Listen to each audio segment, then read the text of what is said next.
వందే గురు పరంపరాం. తిరుప్పానాళ్వార్ తిరువడిగల శరణం. భగవద్ రామానుజ తిరువడిగల శరణం. భగవద్బంధువులందరికీ జై శ్రీమన్నారాయణ.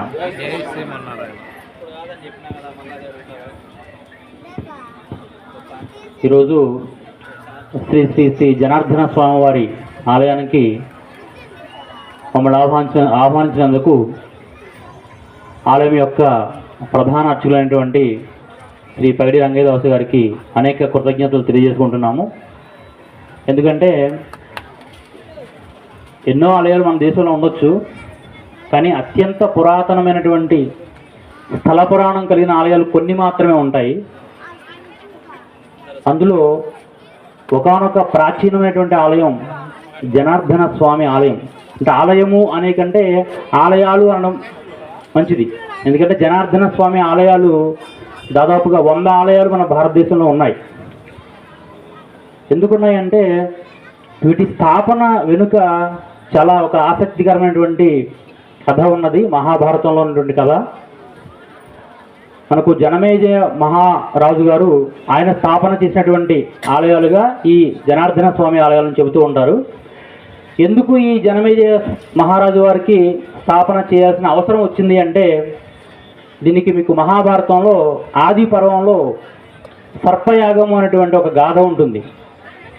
మీ గ్రామస్తులందరూ కూడా ఇంత మంచి ప్రాచీన ఆలయాన్ని కలిగి ఉన్నారు కనుక ఈ ప్రాశస్త్యం కూడా మీరు తెలుసుకోవడం మంచిది. ఈ యాగం అనేటువంటి కథలో పరీక్షిత్తు అనేటువంటి మహారాజు గారు, ఆయన చక్రవర్తి, వేటకు వెళ్ళారు. వేటకు వెళ్ళి ఆ వేటలో బొట్టులంతా కూడా ఒక ప్రక్కగా వెళ్ళిపోయారు. ఆ సమయంలో ఈయనకి సరైనటువంటి దారి కనిపించలేదు. అప్పుడు దగ్గరలో ఉన్నటువంటి ఒక సమీకుడు అనేటువంటి మహర్షి యొక్క ఆశ్రమానికి వెళ్ళారు. ఆ ఆశ్రమంలో చెట్టు కింద కూర్చుని ఆ సమీక మహర్షి తపస్సు చేసుకుంటూ ఉన్నారు, ధ్యానంలో ఉన్నారు. ఆ ధ్యానంలో ఉన్నారన్న సంగతి మరిచి ఈయన మామూలు మనిషితో మాట్లాడినట్టు, అయ్యా ఇటు మార్గం ఇటు మా రాజ్యానికి అని చెప్పి ఈయన అడుగుతూ ఉన్నారు. ఆయన ఏమో పట్టించుకోవట్లేదు, ఎందుకంటే ధ్యానంలో ఉన్నారు కనుక. ఈయన ఏంటంటే నేను మహారాజును కనుక నేను అడిగితే ఎవరైనా చెప్పేస్తారు వెంటనే సమాధానం అని చెప్పి ఈయన గట్టిగా మాట్లాడుతున్నారు. ఆయన ధ్యానంలో ఉండడం వల్ల ఆయనకి అసలు వినిపించట్లేదు. సరే చెప్పి ఆయనకి కోపం వచ్చింది. ఎవరికి? పరీక్షిత్తు మహారాజుకి. ఇంతటి మహారాజును వచ్చాను ఆశ్రమానికి, ఇక్కడ ఉన్నటువంటి ఒక చిన్న తాపసి నాకు సమాధానం చెప్పట్లేదని చెప్పి కోపగించుకుని ఆ ప్రక్కనే ఒక చచ్చి పడి ఉన్నటువంటి ఒక పాము ఉంది.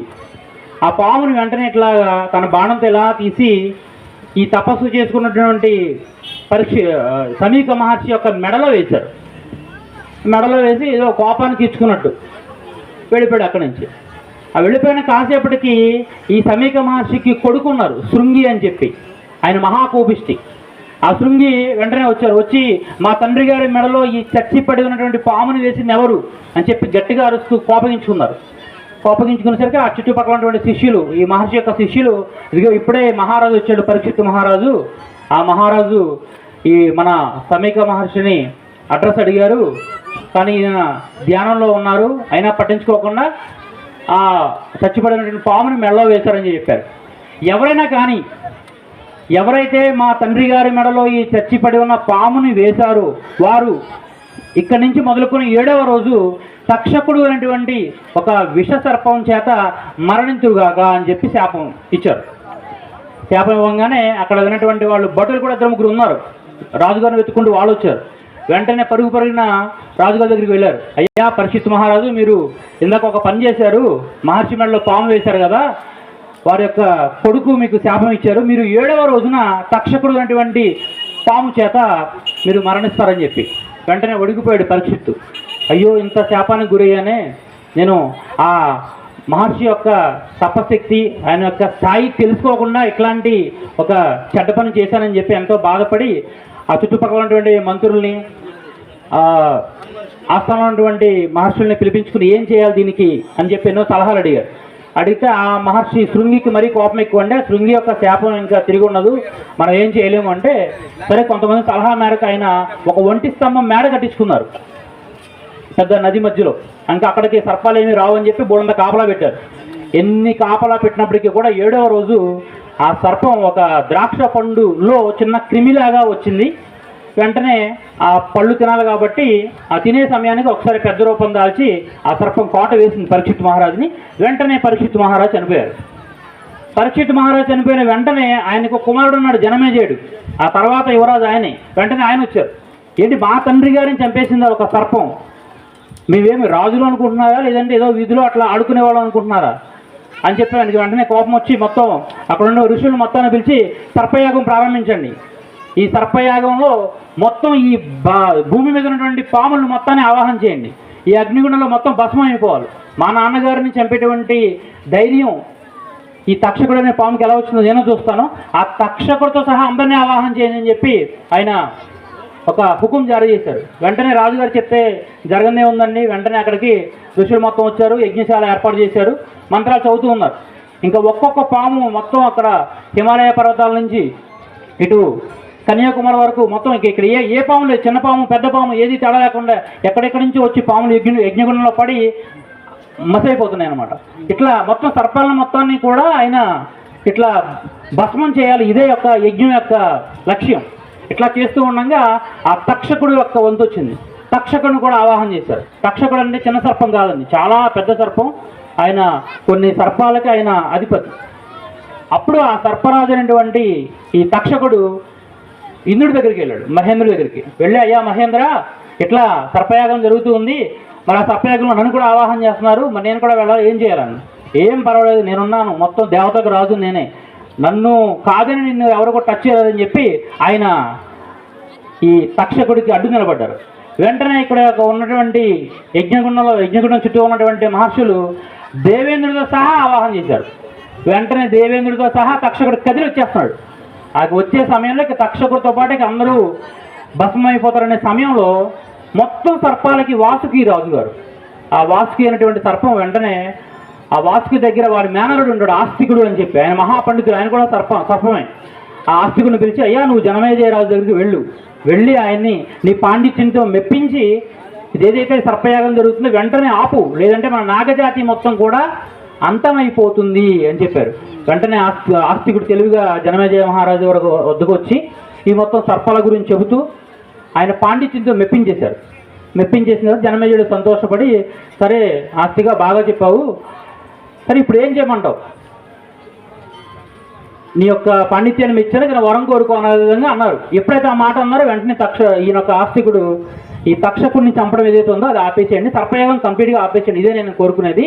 ఎందుకంటే మీకు ఈ సర్పాలను చంపడం వల్ల సర్పదోషం అంటుకుంటుంది, మీ యొక్క వంశాలు మొత్తం కూడా నిర్వీర్యం అయిపోతాయి, ఇక్కడతో ఇది ఆపండి అని చెప్పారు. చెప్తే ఇంకా అక్కడితో ఆపేశారు.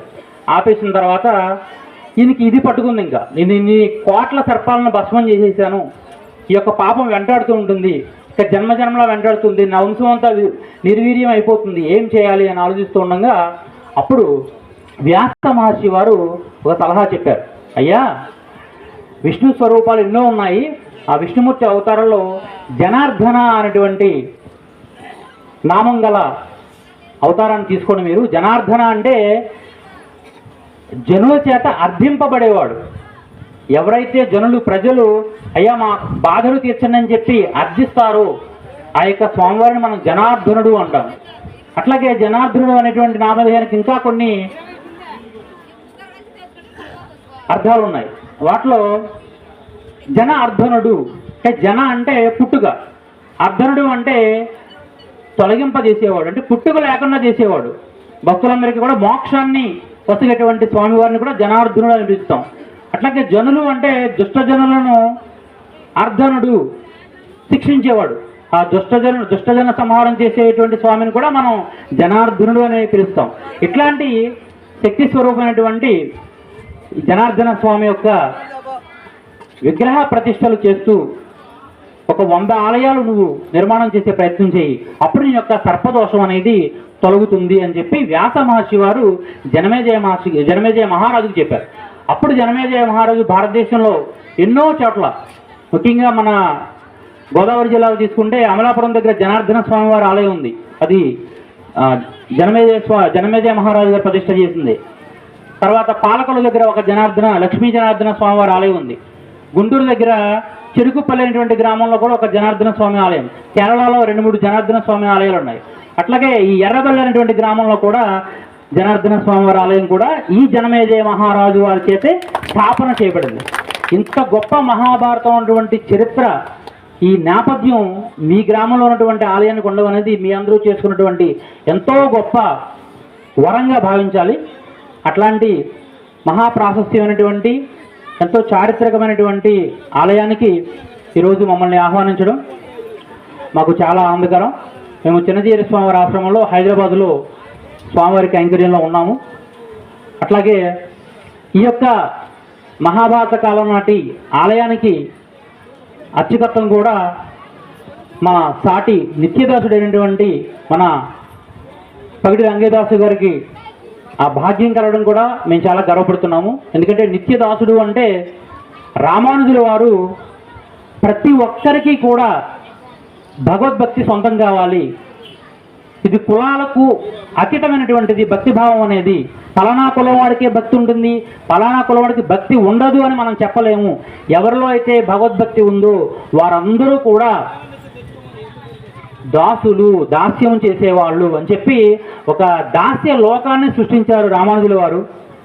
అట్లాంటి దాస్య లోకాలని ఎవరైతే ఆ దాస్య దీక్షలు తీసుకున్నారో వాళ్ళందరినీ కూడా నిత్యదాసులు అని పిలుస్తారు. ఎందుకంటే వాళ్ళు నిత్యము కూడా భగవద్ దాస్యంలోనే ఉంటారు. అట్లాగే నిత్యలోని ఎవరినంటామంటే స్వామివారి పరివారంలో ఆళ్వారులు ఉంటారు, వైష్ణవానికి మూల పురుషులు. ఈ 12 మంది ఆళ్వారులు ఏవైతే సూత్రాలు చెప్పారో వైష్ణవ సూత్రాలు అవన్నీ కూడా తూచా తప్పకుండా ఇప్పుడు మేము స్వామివారి ఆలయంలోకి వెళ్ళినప్పుడు అర్చక స్వామివారు ఒక పాసురం వినిపించండి అని చెప్పి అడిగారు. ఎందుకంటే ఆళ్వారులు పాడతారు పాసురాలు. తిరుప్పాణాళ్వారు ఆయన వసంగినటువంటి పాసురం అమర్నాథ పిరణ అక్కడ ఆలపించడం జరిగింది. అంటే ఈ పాసురాలు ఇవన్నీ కూడా నిత్యదాసులకు మాత్రమే తెలుస్తాయి.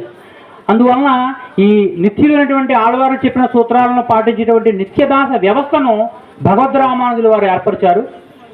ఆ భగవద్ రామానుజుల వారి మూర్తి మనకి హైదరాబాద్లో 216 అడుగుల పెద్ద మూర్తిని మన చిన్నజీరి స్వామివారు ఏర్పాటు చేశారు. ఈ యొక్క రామానుజుల వారు ఏర్పరిచినటువంటి నిత్యదాస వ్యవస్థ కర్ణాటక, ఆంధ్రప్రదేశ్, తెలంగాణ, తమిళనాడు ఇంకా ఉత్తర భారతదేశంలో అనేక ప్రాంతాల్లో వారు గిరిజన వాడలు, హరిజన వాడలు, శూద్రవాడలు అంటే ఎవరైతే పూర్వం భగవంతుడికి ఆలయాలకు దూరంగా ఉంచబడ్డారో వాళ్ళందరిలోకి వీళ్ళు వెళ్ళి అయ్యా మీరు కూడా భగవద్భక్తికి అర్హులే, దగ్గరుండి వాళ్ళకి ఆలయ ప్రవేశాలు చేయించి వాళ్ళల్లో కూడా భక్తి భావనలు పుట్టించి వాళ్ళకు కూడా వైష్ణవ దీక్షలు ఇచ్చి ఇట్లా నిత్యదాసులు అనేటువంటి వాళ్ళు మొత్తం ఈ దక్షిణ భారతదేశం అంతా కూడా విశిష్టమైనటువంటి సేవ చేశారు. ఇప్పుడే మేము అహోబిలం నుంచి వస్తూ ఉన్నాం. అహోబిలంలో చాలామంది అర్చకులతో ఇది మాట్లాడాం ఈ విషయం గురించి. ఎందుకంటే అహోబిలంలో ఉన్నటువంటి 15వ శతాబ్దానికి చెందినటువంటి చటగోప జీయర్ అనేటువంటి స్వామివారు కూడా ఈ నిత్యదాస వ్యవస్థ అంటే రామానుజుల వారి పరంపరలో వచ్చినటువంటి ఆలయం అది. నిత్యదాస వ్యవస్థ అభివృద్ధి చెందడం కోసం ఎంతోమంది నిత్యదాసులను ఆయన తయారు చేశారు. సో నిత్యదాసులు ఉన్నటువంటి వారికి కులము ఉండదు. ఎవరైతే భగవద్భక్తిని కలిగి ఉంటారో, ఎవరైతే రామానుజుల వారి దగ్గర దీక్ష తీసుకుంటారో వారందరూ కూడా నిత్యదాసులే. అట్లాంటి నిత్యదాసుల్ని రామానుజుల వారు కొన్ని వేల మందిని సృష్టించి ఈనాటికి కూడా హరిజన గిరిజన వాడల్లో, శూద్ర వాడల్లో ఇంకా హరినామం వినిపిస్తూ ఉందంటే అది కేవలం నిత్యదాసుల కృషి అని చెప్పి అందరూ కూడా గుర్తించాలి. అట్లాంటి నిత్యదాసుడిని ఈ రోజున మన జనార్దన స్వామి వారు ఎంచుకుని ఇక్కడ కైంకర్యం చేయించుకోవడం అనేది మనందరం కూడా ఎంతో భాగ్యంగా భావించాలి. అందరికీ కూడా జై శ్రీమన్నారాయణ.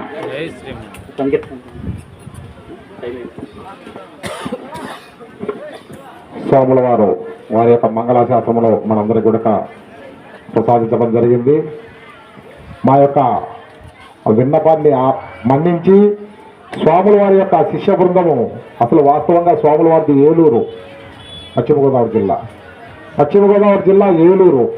హైదరాబాద్ చిరంజీవి స్వామి ఆశ్రమం నందు ఆయన యొక్క ముఖ్య అనుచరుడుగా, ఆయన యొక్క ముఖ్య చిరంజీవి స్వాముల వారి ముఖ్య శిష్యుడు మా యొక్క శ్రీనివాస్ పెరుమాళ ఆచార్యులు గారు, వారి శిష్య బృందము వీళ్ళంతా కూడా ఇంకా చాలా మంది రావాల్సి ఉన్నారు. అయితే నిన్న మొన్న నేను ఈ యొక్క ఏర్పాటు చేసి స్వామి మీరు ఇక్కడికి రావాలి, ఇక్కడ ఉత్సవాలు ఏర్పాటు చేసి ఉన్నామని అతి తక్కువ కాలంలో స్వామివారికి విన్నవించడం జరిగింది నేను. అందుకు ఇప్పటికిప్పుడు ఈ మాత్రము ఆయన యొక్క శిష్య బృందం రావడం జరిగింది. అదే ఇంకా కొద్దిగా టైం తీసుకొని ఒక్క 10 days ముందుగా కనుక నేను స్వామివారికి విషయం చెప్పినట్టే కనుక మినిమం అంటే ఒక 50 మంది అయినా కానీ ఇక్కడికి స్వామివారి శిష్య బృందము వచ్చేసి ఉండేటువంటి వారు. అయితే నా యొక్క చిన్న కానుక ఈరోజు స్వామివారు అనుకోని రీతిలో ఇక్కడికి వచ్చారు కనుక దయచేసి స్వామివారితో పాటు ఒక శిష్య బృందం కూడా ఈ నైట్కి ఇక్కడే ఉండి రేపు జరగబోయేటువంటి కార్యక్రమాలలో స్వాముల వారు పాల్గొని ఈ యొక్క ఉత్సవాలను జయప్రదం చేయాల్సిందిగా ప్రార్థిస్తున్నాను. జయ శ్రీమన్నారాయణ. శిష్య బృందానికి అందరూ కూడా నా మనవి, రేపు జరిగేటువంటి కార్యక్రమాలు కూడా వీక్షించి మీ యొక్క ఆశీస్సులు మాకు ప్రసాదించవలసిందిగా స్వాముల వారిని ప్రార్థిస్తూ, ఇక్కడికి వచ్చినటువంటి 50 మంది బంధుగణం అయితేనేమి, భక్తాదులు అయితేనేమి ప్రతి ఒక్కరు కూడా ఇక్కడ భోజనాలు ఏర్పాటు చేసి ఉన్నారు. మన బొద్దవారి బ్రదర్స్ చాలా చక్కటి అన్నదాన కార్యక్రమం ఏర్పాటు చేస్తున్నారు కనుక ప్రతి ఒక్కరు ముందు భోజనం చేసి తర్వాత ఇక్కడ అందరూ కూడా ఆశీర్వాదం అయితే శ్రీ శ్రీ శ్రీ విరాట్ పోతులూరు వీరబ్రహ్మాండ స్వామి వారి యొక్క జీవిత చరిత్ర నాటకము చింతకుంట గ్రామ వాస్తవులు చెప్ప ఈరోజు కార్యక్రమం ఏర్పాటు చేసి ఉన్నారు కనుక ప్రతి ఒక్కరు కూడా భోంచేసి ఇక్కడ కూర్చొని ఈ యొక్క కార్యక్రమాన్ని జయప్రదం చేసి శ్రీ శ్రీ శ్రీ జనార్దన స్వామి వారి కృపా కటాక్షములకు పాత్రలని మనం చేస్తున్నాము. జయ శ్రీమన్నారాయణ. జయ శ్రీమన్నారాయణ. జయ శ్రీమన్నారాయణ.